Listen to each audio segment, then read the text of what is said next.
2050 সালের মধ্যেই মানুষ পাড়ি জমাতে থাকে চাঁদ সহ নানা অজানা গ্রহে। এভাবেই তারা এক বরফ ঢাকা গ্রহের সন্ধান পায় আর সেখানে বসতি করতে চায়। কিন্তু সেই গ্রহে রয়েছে এই ভয়ানক দেখতে এলিয়েনরা। কিন্তু প্রশ্ন হচ্ছে এরা ঠিক কতটা ভয়ঙ্কর।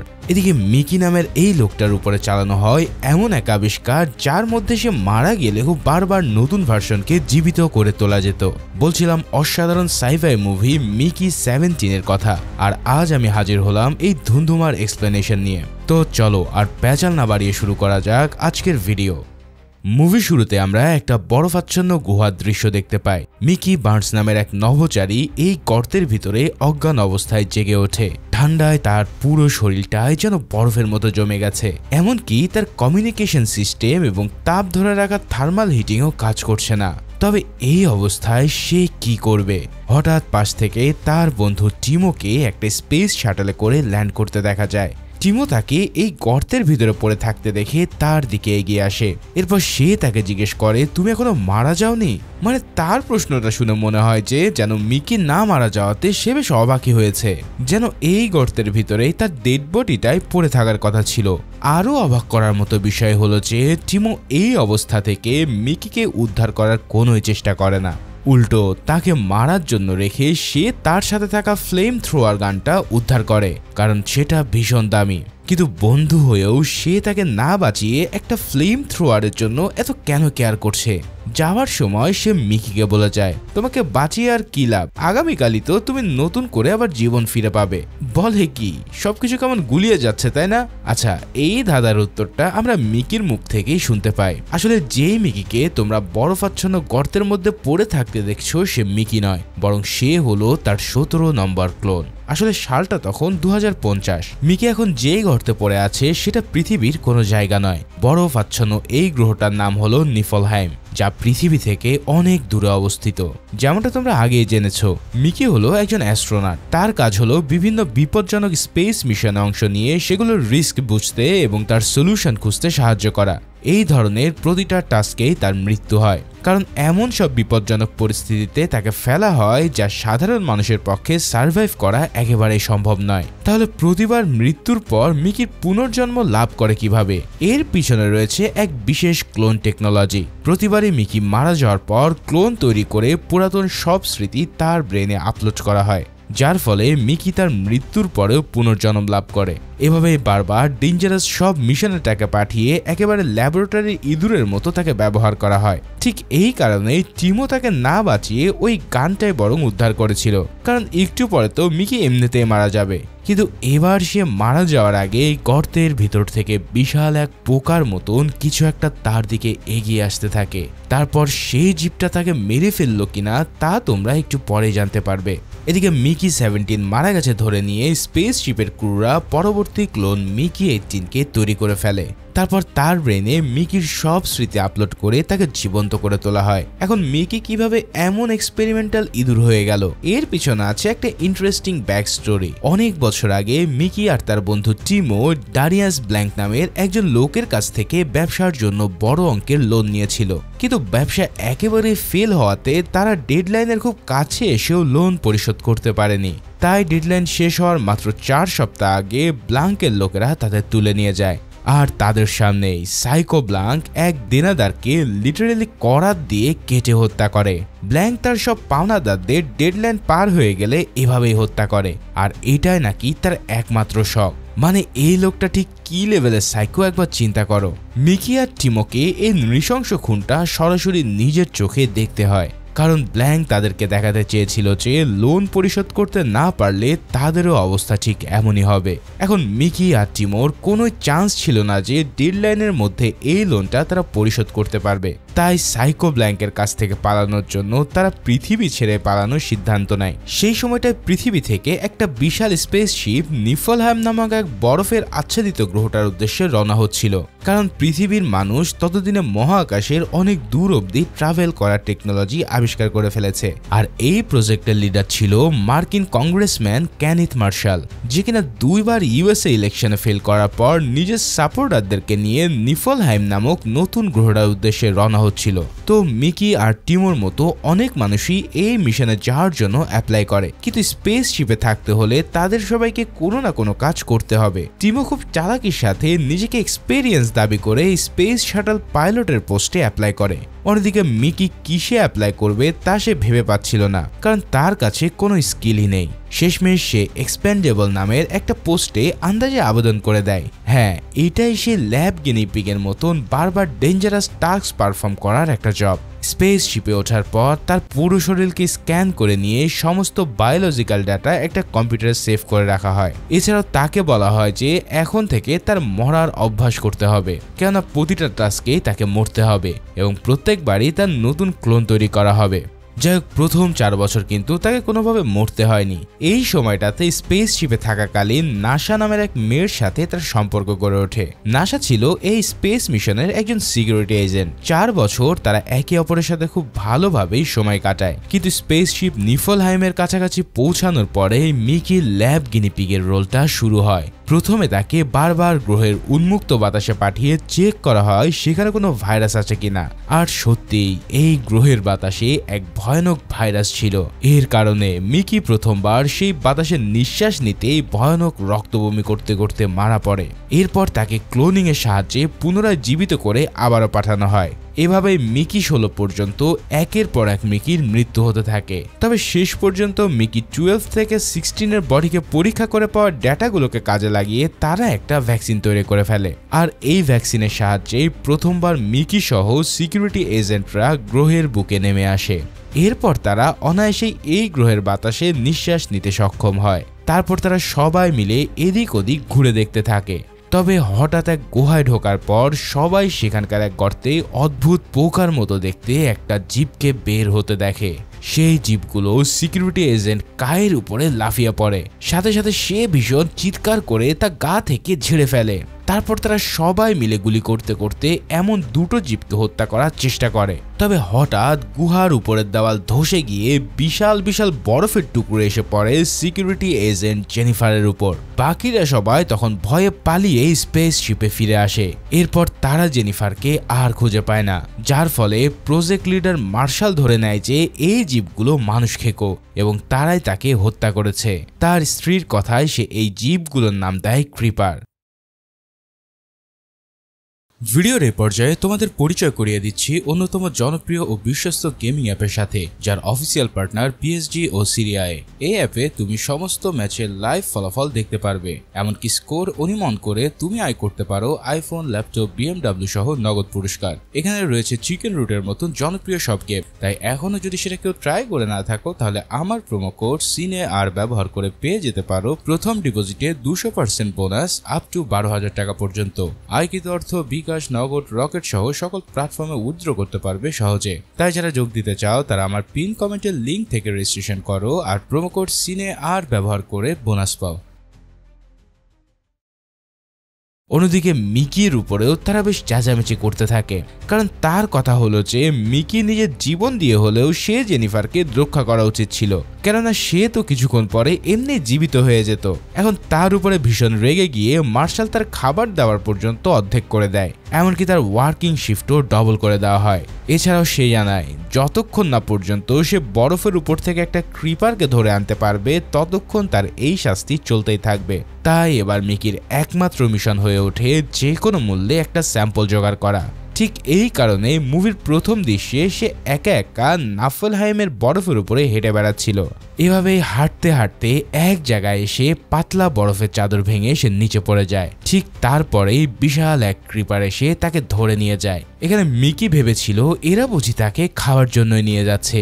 বিশাল সেই ক্রিপারটা যখন ছোট ছোট কিছু ক্রিপারের কাছে তাকে নিয়ে আসে তখন সে বেশ খুশি ছিল, কারণ যত তাড়াতাড়ি এরা তাকে খেয়ে নেবে তত দ্রুত সে মারা যাবে, আর যত দ্রুত সে মারা যাবে তত কম পেইন তাকে ভোগ করতে হবে। কিন্তু দেখা যায় এই ছোট্ট ক্রিপারগুলো তাকে খাওয়ার বদলে সবাই মিলে ঠেলে তাকে গর্তের উপরে তুলে দেয়। এখন এই দৃশ্য দেখে খুশি না হওয়ার বদলে সে উল্টো হতাশ হয়ে পড়ে, কারণ এখন এই কনকনে ঠান্ডার মধ্যেই তাকে থাকতে হবে। তবে হঠাৎ স্পেস শিপ থেকে আসা একটা কালেক্টর ট্রাক দেখে সে দৌড়ে সেটার উপরে চড়ে বসে।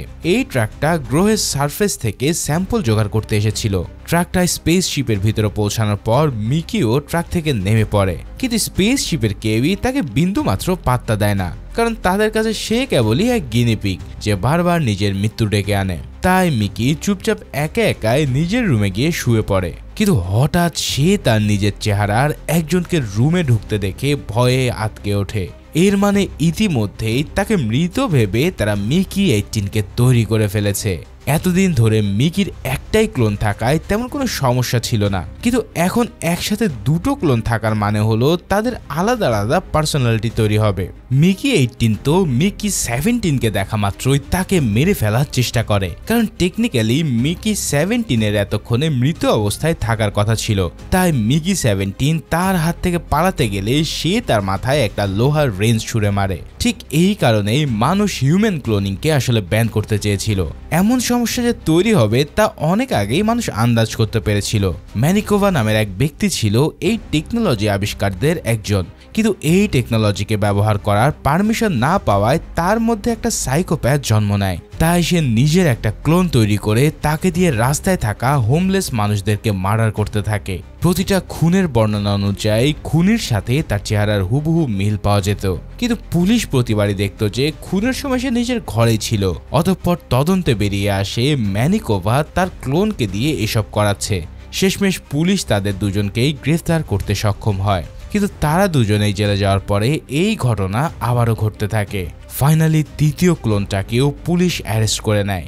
এরপর থেকেই হিউম্যান ক্লোনিং আজীবনের জন্য নিষিদ্ধ করা হয়েছিল, কিন্তু মার্শাল তার স্পেসশিপ নিয়ে এই গ্রহের উদ্দেশ্যে রওনা দেওয়ার আগে ক্লোনিং এর পারমিশন আদায় করে নেয়। কারণ হিসেবে সে বলে স্পেসশিপে কেবল একজন ব্যক্তিরই তারা ক্লোন করবে, আর এই ক্লোনগুলোকে গবেষণার কাজে ব্যবহার করা হবে। যদি ভুলবশত কখনো দুটো ক্লোন তৈরি হয়ে যায় তবে দুজনকে তারা শেষ করে দেবে। এর সাথে সেই ব্যক্তির পার্সোনালিটিও পার্মানেন্টলি মুছে যাবে। ঠিক এই কারণে মিকি 18 মিকি 17কে মেরে স্পেসশিপের ওয়েস্ট ডিসপোজাল রুমের দিকে নিয়ে যেতে থাকে।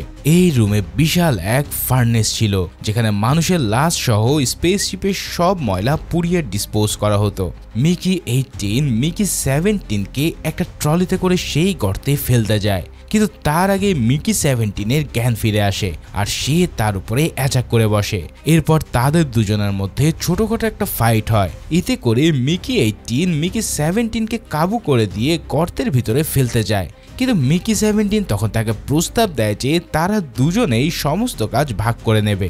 এতে করে তাদের কষ্ট আর সাফারিংসও অনেক কম হবে। এতদিন মিকি ভাবতো সে মারা যাওয়ার পর আবারও পুনর্জন্ম নিয়ে ফিরে আসবে, কিন্তু এখন দুটো ক্লোন তৈরি হওয়ায় তারা দুজনেই আলাদা আলাদা ব্যক্তি, তাই কেউই এখন আর মরতে চায় না। কিন্তু মিকি 18 তবুও মিকি 17কে ফেলে দিতে যায়। তবে হঠাৎ সেখানে কেউ একজন চলে আসলে তারা দুজনেই একপাশে লুকিয়ে পড়ে, কারণ কেউ যদি তাদের একসাথে দেখে নেয় তাহলে দুজনের কেচ্চাই খতম। এখন লুকিয়ে থেকে তারা দেখতে পায় যে তাদের বন্ধু টিমো ফ্লেম থ্রোয়ারের ফুয়েল কেমিক্যাল অক্সিল ফলকে একটা ব্যক্তির কাছে নেশাদ্রব্য হিসেবে বিক্রি করছে। এই কাণ্ড দেখে মিকি 18 ভীষণ রেগে গিয়ে বলে এই লোকটার জন্যই আজ আমার এই অবস্থা। এর বুদ্ধিতে মিকি 1 ড্যারিয়াস ব্ল্যাঙ্কের কাছ থেকে লোন নিয়েছিল, তাই মিকি 18 তাকে মারার জন্য এগিয়ে আসে, কিন্তু 17 তাকে বাধা দিতে চায়, কারণ হাজার হোক টিমো তার একমাত্র বন্ধু। তবুও মিকি 18 দৌড়ে গিয়ে টিমিকে গর্তের ভিতরে ফেলে দেওয়ার চেষ্টা করে। টিমো কোনোভাবে সেই গর্তের দেওয়াল আঁকড়ে ধরে নিচে পড়ে যাওয়া থেকে বেঁচে যায়। সে কিছুতেই বুঝতে পারে না যে মিকি তার সাথে এমন আচরণ করছে কেন। এদিকে মিকি 17 এসে টিমোকে বাঁচানোর জন্য 18-এর উপরে হামলা করে বসে, তবে 18 এবারও তাকে কাবু করে দিয়ে একটা জ্বলন্ত লোহার রড দিয়ে টিমোকে খতম করতে যায়। কিন্তু হঠাৎ নাসা সহ কিছু সিকিউরিটি এজেন্ট সেখানে এসে পড়লে তাকে গর্তের মুখ থেকে তুলে নেওয়া হয়। এবার মিকির ভয়ে টিমো তাদেরকেই কিছুই জানায় না। তখন মিকি 18 মিকি 17-এর লুকিয়ে থাকার সুযোগে নাসার সাথে তার রুমে চলে যায়। এতদিন ধরে মিকি 17 ছিল নাসার একমাত্র বয়ফ্রেন্ড, তাই সে কিছুতেই এটা সহ্য করতে পারে না। ফলে সে তাদের পিছু পিছু নাসার রুমে যাওয়ার অনেক চেষ্টা করে, কিন্তু স্পেসশিপ ক্রুদের একটা টিম এসে তাকে আটকে দেয়, কারণ সে নাকি মার্শালের সাথে স্পেশাল ডিনারে যাওয়ার সুযোগ জিতেছে। তাকে লাকি উইনার হিসেবে ঘোষণা করে ডিনার করানোর জন্য তাকে নিয়ে যাওয়া হয়। এবার সেখানে মার্শাল তার অতীতের ব্যবহারের জন্য মিকি 17-এর কাছে ক্ষমা চায়, আর 17ও এতদিন ধরে ক্ষুধার্ত থাকার কারণে রাক্ষসের মতোই খাবারগুলো গিলতে থাকে। তবে এর কিছুক্ষণ পর সেই ডিনারের সিকিউরিটি এজেন্ট কাইকেও নিয়ে আসা হয়। মার্শাল তার বন্ধু জেনিফারের মৃত্যুর জন্য কায়ের কাছে দুঃখ প্রকাশ করে। এরপর সে বলে তার জেনেটিক স্যাম্পল অনুযায়ী স্পেসশিপে ন্যাচারালভাবে প্রজনন ঘটানোর জন্য সে একজন পারফেক্ট মহিলা। তখন কায় বুঝে যায় যে মার্শাল আসলে কি বলতে চাইছে। তখন সে তার মুখের উপর জবাব দিতেই মার্শাল বেশ হতভম্ব হয়ে পড়ে। এদিকে খাবার খাওয়ার পর হঠাৎ মিকির ভীষণ বমি শুরু হয়। ঠিক তখনই পাশ থেকে সায়েন্টিস্ট টিমের হেড আর্কাডি এসে দুঃখ প্রকাশ করতে থাকে। আসলে ডিনারে এক ধরনের কৃত্রিম মাংস সার্ভ করা হয়েছিল এবং এর ভিতরে ছিল এক ধরনের স্পেশাল গ্রোথ হরমোন। তবে এই হরমোন এবার ঠিকঠাকভাবে কাজ তো করেইনি, উল্টো মাংস খেয়ে মিকির অবস্থা খারাপ হয়ে যায়। এই অবস্থা দেখে কায় জিজ্ঞেস করে যে এর মানে কি মিকিকে ডিনারের নাম করে আবারও গিনিপিগ বানানো হয়েছে। শুধু তাই নয়, আর্কিডি প্রস্তাব দেয় যে মিকির উপর তাদের বানানো নতুন পেন কিলার প্রয়োগ করে দেখা হোক, মানে এক্সপেরিমেন্টের উপরেও আর এক এক্সপেরিমেন্ট। কিন্তু এই পেন কিলার দেওয়ার পরেও সেটা কোনো কাজই করে না। তখন মার্শাল তাকে যন্ত্রণা থেকে মুক্তি দেওয়ার জন্য গুলি করতে যায়, কিন্তু তার বউ ইলফা নিজের দামি কার্পেট নোংরা হয়ে যাবে ভেবে তাকে বাধা দেয়। মানে কি লেভেলের আয়রনি একবার চিন্তা করো। এখন কার্পেট সরিয়ে ফেলার পর মার্শাল আবারও শুট করতে গেলে মিকি 17 জানায় যে সে ধীরে ধীরে সুস্থ হচ্ছে। তখন মার্শাল তাকে ছেড়ে দিলে কায় তাকে ধরাধরি করে নিজের রুমে নিয়ে যায়। মিকি 17 কিছুটা সুস্থ হওয়ার পর কায় তাকে সেই প্রশ্নটাই করে যেটা এতদিন ধরে সবাই করে আসছে, কিন্তু সে তার বেস্ট ফ্রেন্ড জেনিফারের মৃত্যু দেখেই মিকিকে প্রশ্নটা করে।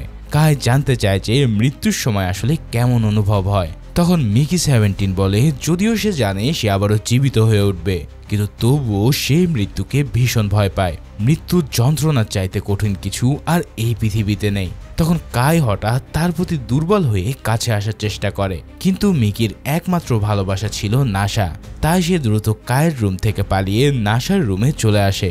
কিন্তু এসে সে দেখতে পায় যে নাসা মিকির 2 ক্লোনের ব্যাপারে ইতিমধ্যে জেনে গেছে। তাই ব্যাপারটাকে সে সিরিয়াসলি না নিয়ে উল্টো ভীষণ মজা পেতে থাকে। তখন মিকি 17 বুঝতে পারে যে মিকিন 18 আসলে নাসাকে অক্সিজোফল শুকিয়েছে, যার ফলে নাসা তাদের দুজনকে নিজের বয়ফ্রেন্ড হিসেবে মেনে নেয়। তারপর মিকি 17 ও 18 এর সাথে তাকে শেয়ার করতে বাধ্য হয়। তবে তাদের একান্ত মুহূর্তে হঠাৎ রুমের দরজায় কায় এসে তাদের দেখে ফেলে। তখন নাসাও সব কিছু রেখে দ্রুত দৌড়ে তার কাছে যায়। দুজন ক্লোন দেখে নিয়ম অনুসারে কায় কন্ট্রোল রুমে রিপোর্ট করতে যাচ্ছিল। তবে নাসা তাকে বোঝায় যে তাদের দুজনে আসলে জীবন্ত মানুষ, এমনকি দুজনের পার্সোনালিটিও একে অপরের চেয়ে আলাদা। মিকি 18 যেন একটু বেশি রাগী আর এগ্রেসিভ। তখন কায় বলে ঠিক আছে, তুমি 18কে নাও আর আমি 17কে নিচ্ছি। মানে মিকির প্রতি যে আগে থেকে তার ক্রাশ ছিল সেটা সে রিভিল করে দেয়। কিন্তু নাসা তাতে রেগে গিয়ে বলে মিকি একজন হোক আর দুজন, সে কেবলই তার একার। এদিকে মার্শাল তখন তার কিছু অনুসারীদেরকে নিয়ে একটা শো করতে ব্যস্ত ছিল। এই ফাঁকে মিকি 18 মিকি 17 এর কাছে জানতে চায় যে মার্শাল তাকে ডিনারে কি খাইয়েছে। তখন তার কাছ থেকে পুরো ঘটনা শুনে মিকি 18 এর মাথাটাই খারাপ হয়ে যায়। সে ভীষণ রেগে মেগে তৎক্ষণাৎ নাসার পিস্তল হাতে নিয়ে মার্শালকে মারার জন্য রওনা দেয়। তখন নাসা আর কায়ো নিজেদের ঝগড়া রেখে ব্যাপারটা সামাল দেওয়ার জন্য দৌড়ায়। এদিকে মার্শাল তখনও তার হল রুমে শো নিয়ে ব্যস্ত ছিল। তার বক্তৃতার মাঝখানে যখন অডিয়েন্সরা হাততালি দিতে থাকে ঠিক তখনই মিকি 18 এসে তার উপরে গুলি চালাতে যায়। কিন্তু হঠাৎ মার্শালের পিছনের দেয়াল ভেদ করে একটা বাচ্চা ক্রিপার স্পেসশিপের ভিতরে ঢুকে পড়ে। এই ক্রিপারকে দেখে সবাই প্রচন্ড ভয়ে ছোটাছুটি শুরু করে দেয়। অন্যদিকে মার্শালের সিকিউরিটি গার্ডরাও মিকি 18কে গুলি চালানো থেকে আটকে ফেলে। তবে ততক্ষণে পুরো স্পেসশিপের ভিতরে প্রচন্ড হুলস্থুল পড়ে গেছে। সিকিউরিটি এজেন্টদের সবাই মার্শালের আদেশে ক্রিপারটাকে ধরার চেষ্টা করতে থাকে। তাদের সবাই ব্যর্থ হলেও মিকি 17 কোনোভাবে ক্রিপারটাকে ধরে ফেলে। তারপর সবাই মিলে তাকে একটা ব্যাগের ভিতরে বন্দি করে রাখে। এদিকে মিকি 18 হঠাৎ উঠে গিয়ে পিস্তল হাতে নিয়ে মার্শালের দিকে গুলি চালায়, কিন্তু মিসফায়ার হওয়ার কারণে গুলিটা তার পিছনের দেওয়ালে গিয়ে লাগে। এই প্রথম মার্শাল নিজের চোখে মিকির 2 ক্লোনকে দেখে পুরো আকাশ থেকে পড়ে। তবে যখনই সে নিজের পলিটিক্যাল স্পিচ দিতে যাবে তখন আরও একটা ক্রিপার তার গায়ের উপর এসে পড়ে। এবার সেই ক্রিপারটা গা থেকে ঝেড়ে ফেললে সব এজেন্টরা মিলে সেটাকে গুলি করে মেরে ফেলে। এর পরপরই মার্শালের আদেশে মিকি নাসা সহ 2 ক্লোনকে বন্দী করা হয়। বন্দী অবস্থায় নাসা আর 2 মিকি মিলে ভাবতে থাকে যে কিভাবে এই দশা থেকে মুক্তি পাওয়া যায়। মিকি 17 জানায় ক্রিপারদের মধ্যে সে কিন্তু কোনো ধরনের মানুষ খেকো আচরণ দেখতে পায়নি, উল্টো তারা সবাই মিলে তাকে বরফ শীতল গর্ত থেকে উপরে তুলে দিয়ে তার জীবন বাঁচিয়েছে। তাহলে এই ক্রিপাররা কি বুদ্ধিমান কোনো জীব? এই প্রশ্নই ঘুরপাক খেতে থাকে নাসা আর মিকিদের মনে। তাদের কথার মাঝেই হঠাৎ তাদের সামনে নিজের এক সঙ্গীকে নিয়ে হাজির হয় মিকিরই বন্ধু চিমো। যেভাবে সে খাবার নিয়ে আসে তাতে তারা ভাবে যে সে তাদেরকে বাঁচানোর জন্য এসেছে, কিন্তু চিমো মিকি 17-এর দিকে একটা চিঠি বাড়িয়ে দেয়। এরপর সে জানায় ডেরিয়াস ব্ল্যাঙ্ক নামের সেই সাইকোপ্যাথের একটা এজেন্ট এই স্পেসশিপে রয়েছে। মানে পৃথিবী থেকে লক্ষ কিলোমিটার দূরে এসেও লোকটা তার পিছু ছাড়ছে না। স্পেসশিপে থাকা এজেন্ট টিমোকে চিঠি লিখে আদেশ দেয় যে যাতে সে মিকিকে 13 টুকরো করে এবং সেটার ভিডিও তাকে পাঠায়। তা না হলে ব্ল্যাঙ্কের এজেন্ট সবার আগে টিমোকেই কেটে কুচি কুচি করবে। ভাই রে ভাই, এই লেভেলের সাইকো আমি এর আগে খুব কমই দেখেছি। তো টিমো বলে যে ব্ল্যাঙ্কের আদেশ পালন করা ছাড়া তার আর কিছু করার নেই, কারণ তার নিজের জীবন তো একটাই। তবে মিকি একজন এক্সপ্যান্ডেবল ক্লোন হওয়ায় তার জন্য এটা কোনো ব্যাপারই না। সে তাদের সামনে ভীষণ দুঃখ পাওয়ার ভান করে কাঁদতে থাকে, কিন্তু নাসা তাকে বলে দেয় যে সে কাউকেই ছুতেও দেবে না। টিমো তার কথায় পাত্তা না দিয়ে মিকি 17কে ইলেকট্রিক শক দিয়ে এক প্রকার প্যারালাইজ করে দেয়। এরপর সে তাকে চেইনস দিয়ে কেটে কেটে কুচি করে তার ভিডিও রেকর্ড করতে রেডি হয়। তবে মিকি 18 হঠাৎ বলে উঠেছে আমাকে কাটলে তোমরা আরো বেশি সুবিধা পাবে, কারণ 17-এর শরীরের রক্ত আমার চাইতে অনেক কম, তাই যদি আমাকে কেটে কুচি কুচি করো তাহলে ব্ল্যাঙ্ক ভিডিওটা দেখে ভীষণ খুশি হবে এবং তোমার বেঁচে যাওয়ার সম্ভাবনাও বেশি থাকবে। এই কথা বলার পর সে তার কাছে সামান্য আবদার হিসেবে অক্সিজোলোফল চায়। টিমোর কথায় তার সঙ্গী মিকি 18কে সে নেশার কোটাটা দিতে যায়। ঠিক তখনই সে এক ঝাটকায় তার হাত টেনে ধরে পকেট থেকে টেজার গান নিয়ে নেয়। তারপর চোখের পলকেই সে লোকটাকে অজ্ঞান করে ফেলে। টিমোকে শুট করার পর নাসা তাকে চেইনস দিয়ে কাটার জন্য রেডি হয়। তবে সেই মুহূর্তেই অন্যান্য সিকিউরিটি গার্ডরা এসে তাদের সবাইকে সেখান থেকে নিয়ে যায়। এদিকে মার্শালের রুমের দিকে যেতে না যেতেই সবাই দেখে যে স্পেস শিপের বাইরে অসংখ্য ক্রিপার জড়ো হয়েছে। তবে কি তারা দলবদ্ধভাবে অ্যাটাক করার প্রিপারেশন নিচ্ছে? এছাড়াও গতকাল তারা যে ক্রিপারটাকে বন্দি করেছিল সে এখনো পর্যন্ত কেঁদেই যাচ্ছে। মানে এই ক্রিপাররা অনেকটাই ডগের মতন, তাদের মধ্যে রয়েছে সকল ধরনের ইমোশনাল এবং ইন্টেলিজেন্স পাওয়ার। এখন স্পেসশিপের এক্সপার্ট ডরোথি কিন্তু তার আচরণের একটা প্যাটার্ন লক্ষ্য করে। ক্রিপারদের মুখ থেকে বের হওয়া শব্দগুলো স্রেফ পোকাদের চিৎকার মনে হলেও এগুলো কিন্তু অর্থবোধক ভাষাও হতে পারে। তাই ডরথি এই ভাষাটাকে ট্রান্সলেট করার জন্য একটা ট্রান্সলেট মেশিনের প্রোটোটাইপও বানিয়েছিল। তবে তার টেস্ট করার আগেই মার্শালের স্টুপিড বউ বাচ্চা ক্রিপারটার লেজ কেটে ফেলে। এই লেজটাকে সে কেটে টুকরো টুকরো করে সস তৈরির জন্য ব্লেন্ড করতে থাকে। মানে কি লেভেলের একটা বলদ চিন্তা করো। এদিকে 2 মিকিকে মার্শালের সামনে হাজির করা হয়। সে তো আগে থেকেই তাদের উপর প্রচন্ড রেগেছিল। এবার সে মিকি 18-এর মুখে জ্বলন্ত লোহা দিয়ে পোড়া দাগ দেয় যাতে 2 মিকিকে এখন আলাদা করা যায়। তারপর সে তাদের মেমোরি ব্যাংকটাকেও পার্মানেন্ট ভাবে ডিলিট করে ফেলে। অর্থাৎ এদের দুজনকে মারার পর মিকি নামের আর কোনো অস্তিত্ব থাকবে না। তখন নাসা বলেছে মিকি 18-এর উপর একটা মিথ্যা অভিযোগ আনা হচ্ছে। সে আসলে মার্শালকে মারার জন্য নয়, বরঞ্চ ক্রিপারকে মেরে তাকে বাঁচানোর জন্যই গুলি চালিয়েছিল, যদিও তার এই কথাটা পুরোপুরি মিথ্যা ছিল। নাসা আরও বলেছে ক্রিপারদেরকেও এতটা হালকাভাবে নেওয়া উচিত হচ্ছে না। তারা কারোর কোনো ক্ষতি না করে স্পেসশিপের বাইরে ওয়েট করে চলেছে। হয়তো তারা বন্দি অবস্থায় থাকা বাচ্চা ক্রিপারটাকে মুক্ত করতে চায়। কিন্তু তার কথা না শুনে মার্শাল হেসেই বলে তুমি পোকাগুলোকে ভয় পাচ্ছ? এইসব এলিয়েনকে তো আমরা এক তুড়িতেই উড়িয়ে দেব। এই কথা শুনে নাসা নিজের রাগ ধরে রাখতে পারে না। সে মার্শালকে গালি দিতে দিতে বলে এখানে তারা নিজেরাই এক একটা এলিয়েন। ক্রিপাররা তো এই গ্রহে আগে থেকে বাস করছে এবং এটা তাদের নিজস্ব সম্পত্তি। এলিয়েন তাদেরকে বলে যারা নিজ গ্রহের বাইরে গিয়ে অন্য কোথাও পাড়ি জমায়। কাজেই ক্রিপাররা নয়, বরং স্পেসশিপের মানুষরাই হচ্ছে আসল এলিয়েন। আর গ্রহের আসল অধিবাসীদের এভাবে হটানোর কোনো অধিকার তাদের নেই। কিন্তু মার্শাল তার কথাকে কোনো পাত্তাই দেয় না। সে বাচ্চা ক্রিপারটাকে একটা ক্যাবলের সাথে বেঁধে জ্বলন্ত ফার্নেসের উপর ঝুলিয়ে দেয়। তারপর ক্যাবলটা ছেড়ে দিয়ে সেটাকে দাঁত দিয়ে ক্যাচ করতে বলে। নাসা চোখের পলকে কোনোভাবে তার দাঁত দিয়ে ক্যাবলটা টেনে ধরে, তা না হলে বাচ্চা ক্রিপারটা জ্বলন্ত আগুনে পুড়ে তৎক্ষণাৎ মারা যেত। এবার মার্শাল 2 মিকিকে উপরে পাঠানোর জন্য রেডি হয়, তবে তার পাগলা বউ তাকে একটা অদ্ভুত আইডিয়া দেয়। সে প্রস্তাব দেয় যে 2 মিকিকে স্পেসশিপের বাইরে ক্রিপারদের মধ্যে ছেড়ে দেওয়া হোক। তাদের মধ্যে যে সবার আগে 100টা ক্রিপারের লেজ কেটে আনতে পারবে সেই বেঁচে থাকবে, আর যে ফেল করবে তাকে মরতে হবে। মার্শাল সব সময় তার বউর কথা মতোই চলতো, তাই সে মিকেদের গায়ে বোমাযুক্ত ভেস্ট বেঁধে দিয়ে তাদেরকে বাইরে পাঠানোর ব্যবস্থা করে। বাইরে ঠেলে দেওয়ার আগে সে জানায় যে তাদের মধ্যে যে ফেল করবে তাকে বোমা ট্রিগার সুইচ টেপে উপরে পাঠিয়ে দেওয়া হবে। অতঃপর দুজনকে কনকনে ঠান্ডার মধ্যে বাইরে ঠেলে দেওয়া হয়। তবে একেবারে শেষ মুহূর্তে ডরোথি এসে মিকি 17-এর হাতে সেই ট্রান্সলেটর ডিভাইসটা ঢুকিয়ে দেয়, কারণ এই ডিভাইস দিয়ে হয়তো ক্রিপারদের সাথে তারা কথা বলতে পারবে। এছাড়াও তারা বুঝতে পারবে আসলে ক্রিপাররা কি চায়। এরপর তাদেরকে বরফের মধ্যে নামিয়ে দেওয়া হলে মিকি 17 ক্রিপারদের লিডারকে খুঁজতে থাকে।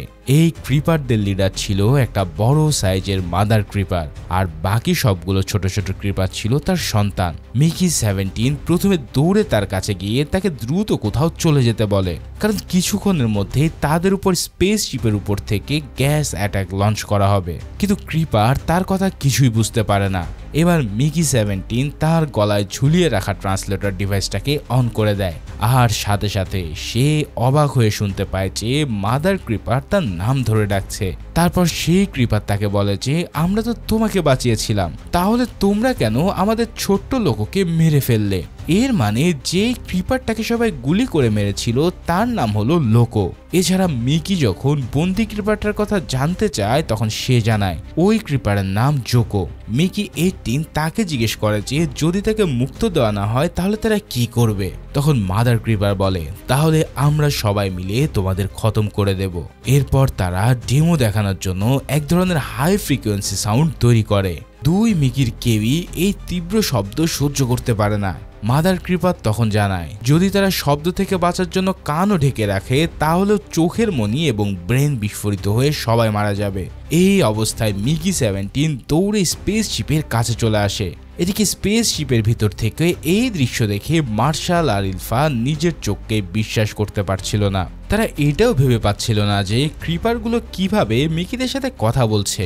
অন্যদিকে মিকি 17 নাসাকে সিগন্যাল দেয় যে যেন বেবি ক্রিপার জোগোকে স্পেসশিপের বাইরে এনে ছেড়ে দেওয়া হয়, আর তা না হলে তাদের সবাই এখন মারা পড়বে।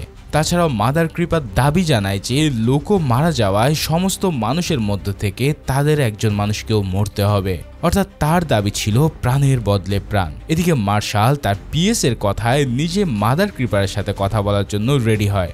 সে ব্যাপারটাকে একটা যুদ্ধের মতন ভেবে নেয়, যেখানে মাদার ক্রিপার হলো তার বিপক্ষের জেনারেল। তার সামনে একটা জলময় স্পিচ দেওয়ার পরেই ক্রিপারদের মারা হবে বলে জানায় মার্শাল। তো সে তার সাঙ্গপাঙ্গ নিয়ে এই জ্বালাময় স্পিচ দেওয়ার জন্য বেরিয়ে পড়ে।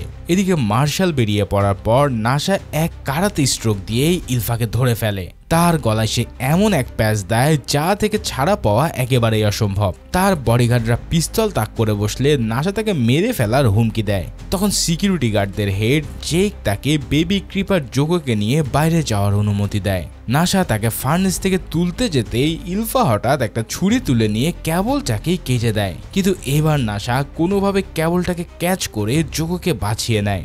ইলফা চিৎকার করে তাদের অ্যারেস্ট করতে বললেও জেইকের নেতৃত্বে সিকিউরিটি গার্ডরা নাসাকে সাপোর্ট দেয়, কারণ তাদের এই স্টুপিটি দেখে তারা সবাই ভীষণ বিরক্ত হয়ে গিয়েছিল। এরপর নাসা জোগোকে সাথে নিয়ে দ্রুত স্পেসশিপ থেকে নেমে আসে। অন্যদিকে মার্শালও ছোট্ট একটা গাড়িতে করে মাদার ক্রিপারকে খুঁজতে থাকে, কিন্তু বেবি ক্রিপাররা এদিক ওদিক ছোটাছুটি করায় তাকে পরিষ্কার দেখতে পায় না। এর উপর এমন বড় সাইজের আরো অনেকগুলো ক্রিপার সেখানে ছিল। শেষমেশ বিরক্ত হয়ে মার্শাল তাদেরকে টার্গেট করে ফায়ার করার সিদ্ধান্ত নেয়। এদিকে নাসাও দৌড়ে এসে জেকোকে নিয়ে মিকি 17-এর কাছে নিয়ে আসে। তারপর তারা দুজনে মিলে জোগোকে মাদার ক্রিপারের হাতে তুলে দেয়। অন্যদিকে মার্শাল আরো কাছে এসে পড়লে ক্রিপাররা হঠাৎ সবাইকে দূরে সরিয়ে নিতে থাকে। যখন মার্শাল তাদের উপরে ফায়ার করতে যায় ঠিক তখনই মিকি 18 এসে তার উপর ঝাঁপিয়ে পড়ে। তারপর তাদের মধ্যে ছোটখাটো একটা ফাইট হয়, আর এই ফাইটে মিকি 18 মার্শালকে মনের ঝাল মিটিয়ে রামধোলা দিতে থাকে। তারপর সে মাদার ক্রিপারকে উদ্দেশ্য করে বলে, ভালো করে চেয়ে দেখো, আমি তোমার প্রাণের বদলে প্রাণ নেওয়ার সত্যটা পূরণ করতে যাচ্ছি।